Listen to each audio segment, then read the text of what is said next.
So in this video, we're going to be looking at a service that you can use to design your own circuits, create a PCB, have it fabricated, and sent to you. This would be great for all of you out there that are designing and building guitar amplifier circuits using PCBs or guitar effects for your stomp boxes. If you haven't already, go ahead and hit subscribe and like this video and hit that little bell to receive notifications. If you want to see more videos like this, please put in the comments below. Any questions you have, go ahead and put those in the comments below as well. And without further ado, let's get into this.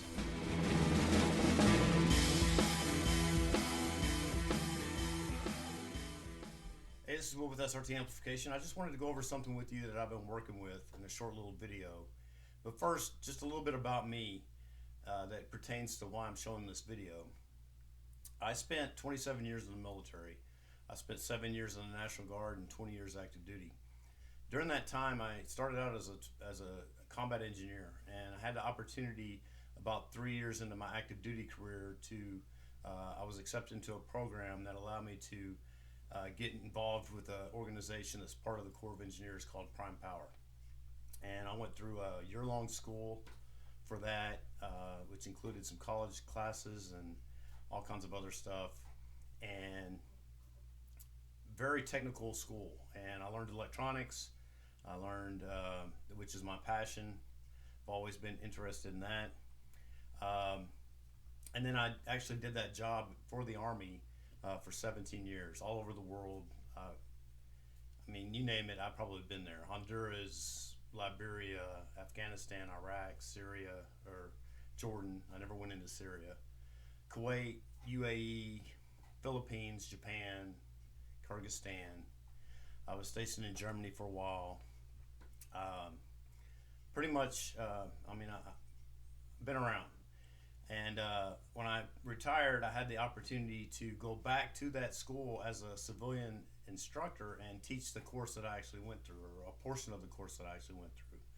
So I'm teaching the electronics, or what they call the instrumentation technician course at the Prime Power School, and that course consists of some advanced electronics. We start off in the circuit analysis, your Devon and Norton, mesh, nodal analysis, superposition, that kind of thing, kind of theoretical type stuff. And then we actually go into building circuits, analyzing circuits, all your solid state stuff from diodes up to BJTs, to FETs, to MOSFET, JFETs, MOSFETs, all that stuff. We build amplifier circuits, and then the main focus on that first module is to interpret schematics, troubleshoot and repair electronic circuit, basically. So, and then the modules that follow that are more digital electronics, all of your counters, adders, registers, all your IC digital logic gates and stuff like that. And then we get into programmable logic controllers and automatic controls and stuff like that, protective relaying, all kinds of things. So with that first module, though, I was wanting to put together a practical exercise that will actually have them, because they do a lot of breadboarding with components when they put these circuits together. They do some soldering stuff too. We teach them how to solder and all that, but they do some of that. But most of their exercises are done on the breadboard, and that's just so we don't have to go through so many materials and stuff. We can kind of reuse things. But I was wanting to put together a practical exercise that actually had them have a circuit board with components on it, with an actual circuit, a power supply circuit, an amplifier circuit, an oscillator circuit, something on it that they could look at the schematics, say, okay, this is how this thing's supposed to operate, this is how it is operating. They could hook it up to the O-scope, get their values, get their, look at the waveforms, all that stuff, and troubleshoot it, figure out what's wrong, and actually take the component off the board, desolder it, solder it back on, that kind of thing. And we have some trainers for this, but I wanted to actually have a live board to actually do this with a real live circuit. So that's why I came up with this idea, and I found this online, a service that will actually do this for you. And so I built some of these, and I just want to show you kind of, how I did it and what you can do to use the same service if you need to have PCBs produced for the circuits that you've designed. So let's get into this. Okay, so I've got this icon here on my desktop. It's called EasyEDA. I've already got it opened up here. And when you go to this site, I'll put the link in the description below. But when you go to this site, there's kind of two ways you can go about this. You can do the EasyEDA designer here, which will allow you to actually work online with this and it'll save it to the cloud. Or you can download the actual designer and designer tool to your desktop and work on it there. Either way, it's going to save it to the cloud. So you'll have your files that no matter where you go, whatever computer you log on to, you just log in and boom, it's right there. So let me minimize this and open up this other tab here. And this is the workspace. And you can actually create a team workspace or whatever where you can have multiple people working on this or whatever. I mean, there's a bunch of different things you can do. But basically, I designed this circuit. I breadboarded it out first to make sure that it actually worked. It's a regulated 12-volt DC power supply here from I'm actually going to come into it from a 120 to 24 volt AC transformer. So I'm going to have 24 volts AC in here, and that's going to give me like 40 volts DC here. I'm going to regulate it down to 12 volts right here with this IC. I think it's a LM7812, and that's going to supply the power to this class AB amplifier here. Got the driver stages, output stages, a BNC connector here for the input. Really simple circuit, but there's a lot I can do with this for troubleshooting purposes.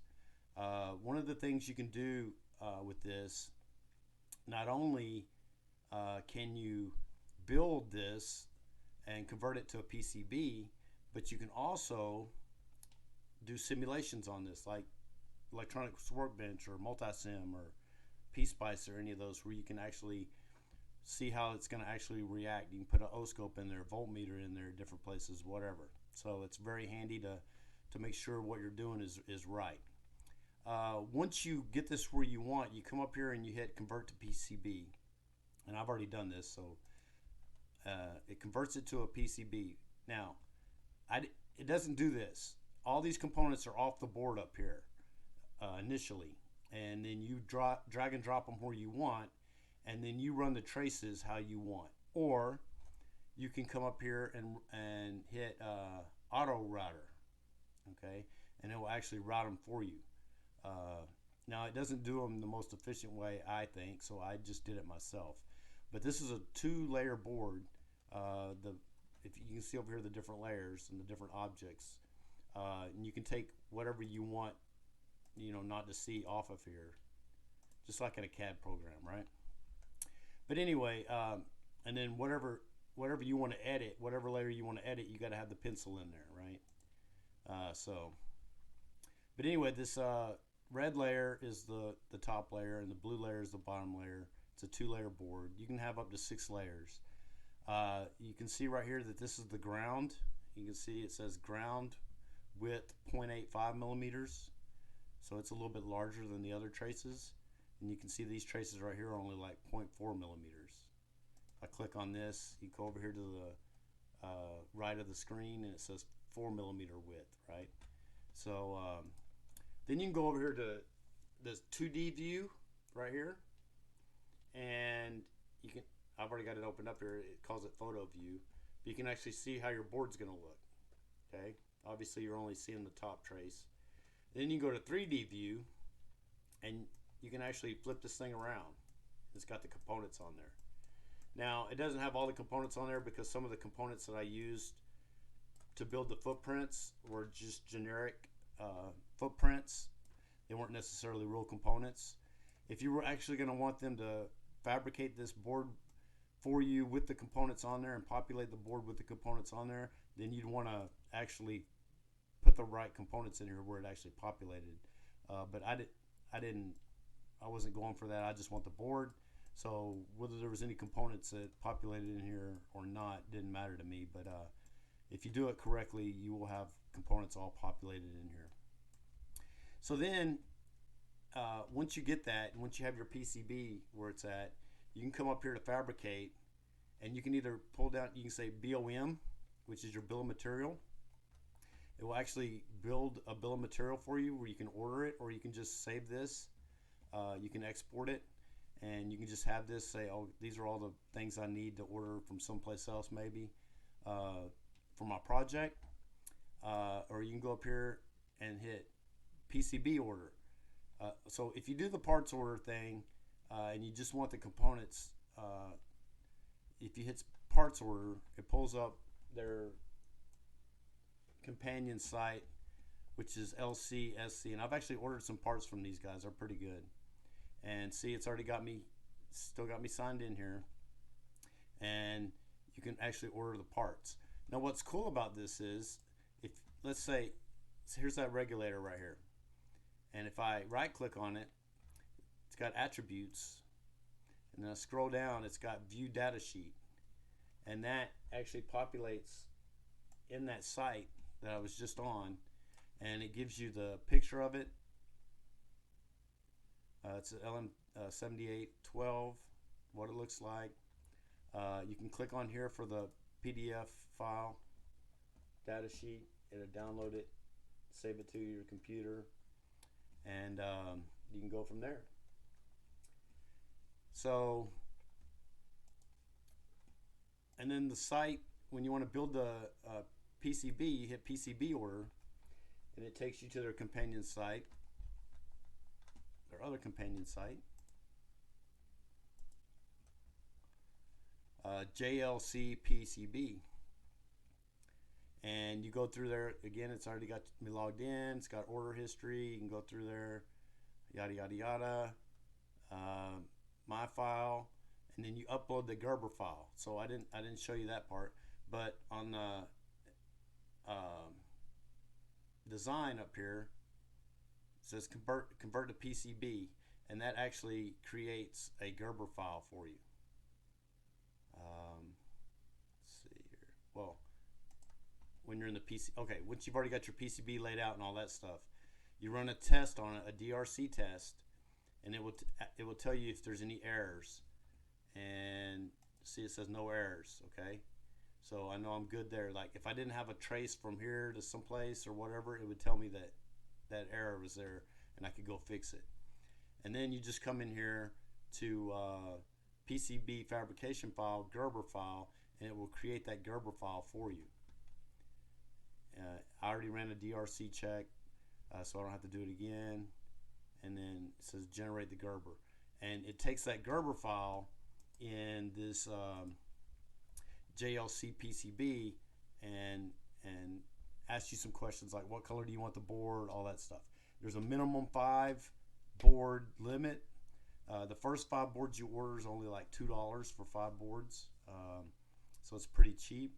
But then after that, they kind of go up to like $10 or something like that for 5 boards, which is only $2 a piece. But it's the shipping that can be expensive depending on which type of shipping you use.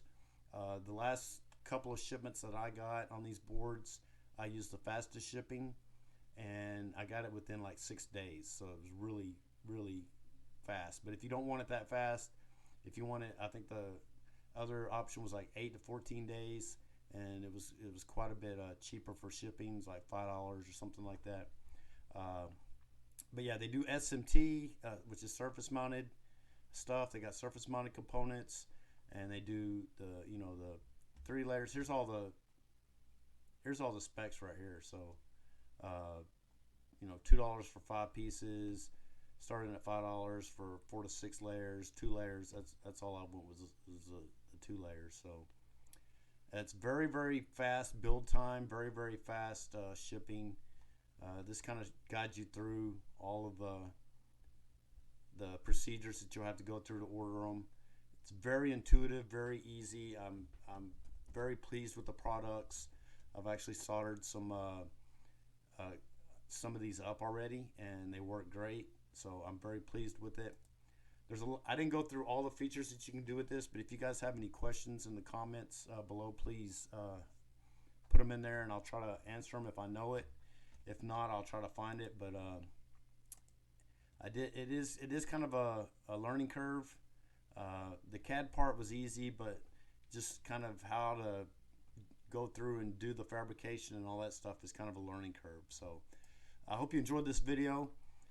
If you did, let me know. Go ahead and like the video, subscribe to this channel, hit that bell, and we'll see you on the next one.